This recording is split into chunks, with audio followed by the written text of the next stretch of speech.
What is it, darling? What do you want? Oh, I just love the movies. I'm fiending for cinema.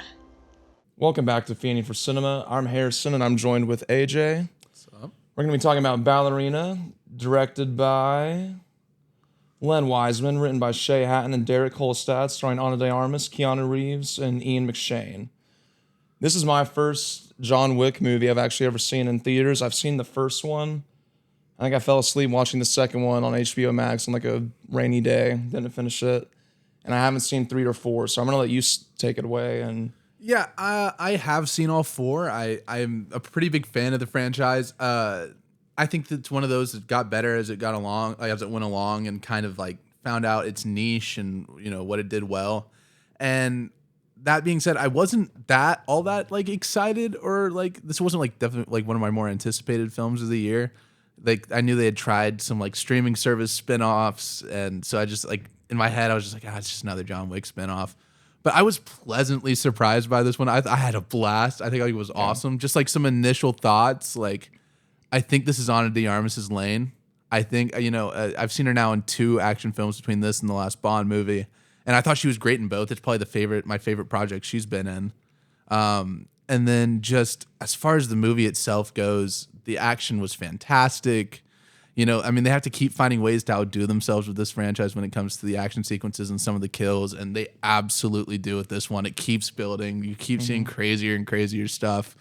This one was awesome. I mean, to come in, I didn't have the highest of expectations. I thought it was so much fun. Fun. As someone who hasn't really been into the Wick franchise, what do you think of it? yeah, I was very open-minded. We went to see it at an early access screening at AMC, which was pretty exciting.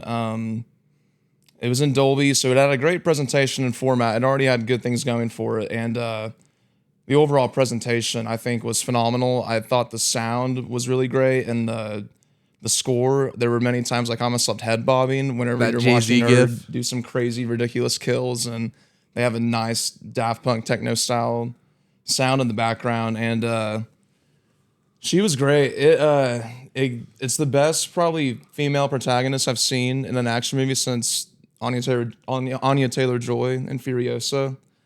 I thought Ana de Armas was phenomenal, and I think this is what I wanted Mission Impossible to be. I think. I agree. I think it was almost the opposite for me. Like where I came into that movie with high expectations and left disappointed. This one I came in with pretty much no expectations other than just fun action flick. For sure. And I actually got, I think, more than I wanted. I was like, that was a really good action flick. Yeah. You get a lot of nice practicality in the fights. You see, I don't want to spoil it, but like you get a lot of grenades, you get a lot of flamethrowers even at the end, going up against. It was a very poetic. It was fire versus water, which I was a big fan of. That was awesome. And overall, just the fight choreography was phenomenal. Yeah. I mean, Yeah. I haven't seen the later John Wick movies, but I know that's the staple of it, and I think this one was definitely on brand with what people expect for the franchise. I think that they just proved once and again that they run the game on fight sequencing and choreography and just creativity overall. And then just, I think this movie, from a cinematography standpoint, was also impressive. Like I think we got some really, really cool shots, which again is not a stranger to the franchise. You get a couple of things where they kind of follow where he's aiming the gun and it kind of tilts. We got some really cool stuff. I really was pleasantly surprised by this one, and they leave it open ended enough at the end that you think that this could Sequel actually bait? we could get some sequel more bait. sequels, and I don't mind that. I don't have a problem with these like long running franchises. It's just like as long as they like keep to their identity and like stick to what they're good at and continue to give us the reason that we're there. But we got I'll tell you right now, you get just enough Keanu, you get just enough John Wick, I was about to bring that up. just enough Baba Yaga in this movie to give you that taste you were wanting. He definitely has that aura too, where Right. like when he enters the room, the audience isn't even afraid.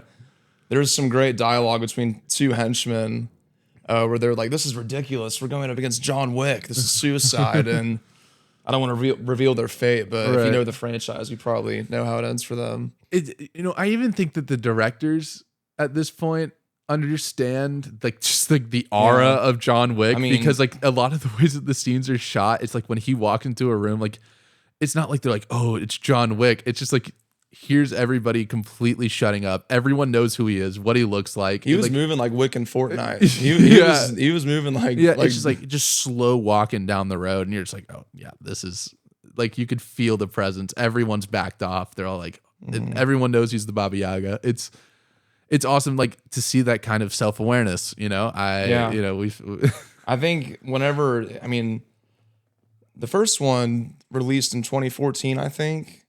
This is almost a decade old franchise, and I think at some point you gotta play to the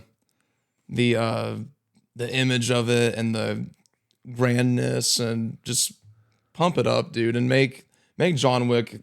Like I feel like at first they wanted to keep him grounded and make it seem like he could get taken out, but now it's 4 films in and a spin-off. It's like now he was moving like Darth Vader and some of the end fight scenes. Like it was given like Jedi Fallen Order where you have to fight Darth Vader but you can't beat him. Like they had to establish the hierarchy of the universe, as Dwayne Johnson, Black Adam would say. Is this some high quality action schlop? Absolutely. Did I eat it up? Absolutely. And as long as they keep finding creative ways to keep this franchise going, I will continue to be there to eat it up every time. Yeah. And the antagonist was great too. I think like the main villain did carry, like he had some weight to him. He had some gravitas. Like you do feel the intimidation. You know, it felt like just like all the John Wick movies, they don't have to have perfect acting or a perfect story, but everything you get is bonus because you know the action's going to be top notch. Some great line delivery and the action is what you expect. It delivers, and overall, I think we both highly recommend this movie. A great way to start the summer season. I think Friendship and Bring Her Back offer something very differently. So you have a nice little melting pot of things to go see at the theaters. Go support your local theaters, and the summer season is upon us. We got Superman around the corner, Jurassic World. So stay tuned. We got a lot planned for you guys. We got some great mini bites here over the next couple weeks. Yeah, do a little tease. Yeah. I like it. Other than that, though, appreciate you guys watching the review. We'll see you next time. All right. Appreciate it.